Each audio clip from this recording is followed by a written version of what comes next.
Como todos podem ver, eu estou aqui com um volante, um guidão, como quiser chamar, como queira chamar.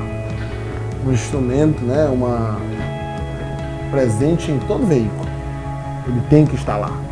Ele dá a rota. Quando nós seguramos o volante, nós estamos dando direção para um carro. E ele é indispensável. Nós já vimos aí, na tristeza de muitos, acidentes porque a direção foi perdida, porque o motorista perdeu o controle, porque quebrou a barra. É muito importante ter direção no carro. Quando isso não acontece, ele pode virar uma arma mortal. Não é diferente em outras áreas, como por exemplo na igreja.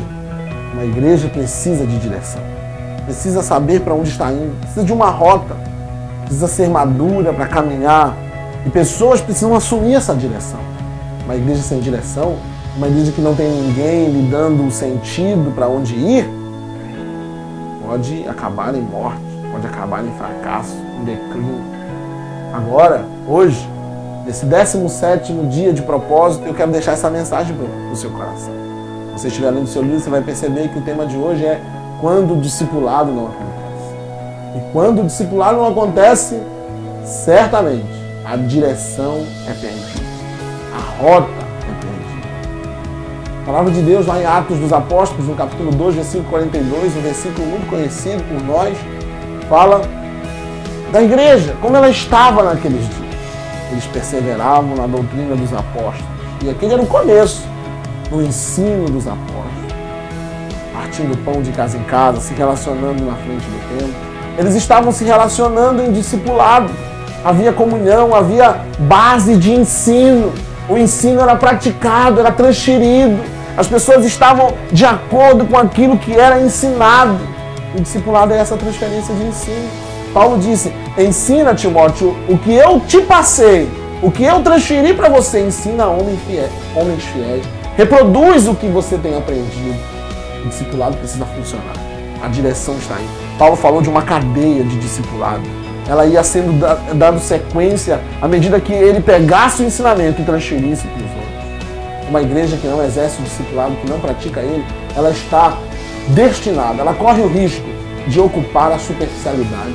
Pode ser uma igreja de membros, de pessoas que ficam ali sempre no mesmo lugar superficial, porque o discipulado arranca pessoas da superficialidade. Enquanto nós não saímos da superficialidade, nós não conhecemos as profundezas que Deus tem para nós. O discipulado convida você a sair da zona superficial. Enquanto o discipulado não é praticado, nós podemos ter uma igreja que falha no cumprimento da sua missão. Uma célula, uma equipe que não pratica o discipulado pode falhar no cumprimento da sua missão. Porque Jesus disse, eu vos dou autoridade. Saiam, preguem o evangelho, anunciem ele, batizem em nome do Pai, do Filho e do Espírito Santo. Ensinem-os a guardar, façam discípulos, Jesus disse. Ele não disse façam seguidores, façam frequentadores, façam discípulos. Essa é a nossa missão. Nós não podemos falhar no cumprimento dela. A igreja foi deixada para nós, nos nossos dias. Nós assumimos a responsabilidade de conduzi-la. Isso é um privilégio, ao mesmo tempo que é um privilégio, traz sobre nós um peso de responsabilidade. Se o discipulado não é praticado, nós podemos falhar no cumprimento da nossa missão. Se o discipulado não é praticado, nós corremos o risco de fazer com que pessoas não passem pela experiência da transformação. Quando o discipulado não é praticado, as pessoas às vezes vivem até pequenas mudanças, mas nunca se convertem, nunca seguem Jesus em tudo que devem ser. Quando o discipulado não é praticado, nós podemos estar abrindo mão de cuidar de uma geração, de deixar uma geração de lado. A geração que está diante de nós, ela só tem uma saída. Ela precisa ser cuidada por nós. Nós somos a última geração. Nós gritamos isso. Isso não é à toa. É porque de fato somos a última. Só nós podemos responder a essa geração. Esse era o modelo que Jesus praticava. Esse era o modelo e ele funcionava. E quando nós não praticamos o discipulado, nós estamos deixando de lado esse modelo. Nós não podemos abrir mão. Quero chamar a sua atenção para esse dia de propósito, para que você esteja concentrado nisso.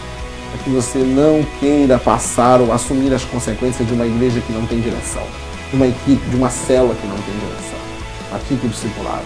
Dê direção para a sua célula. Dê direção para o rebanho que Cristo te confiou. Pode ser a palavra nesse nosso dia de propósito. Deus te abençoe.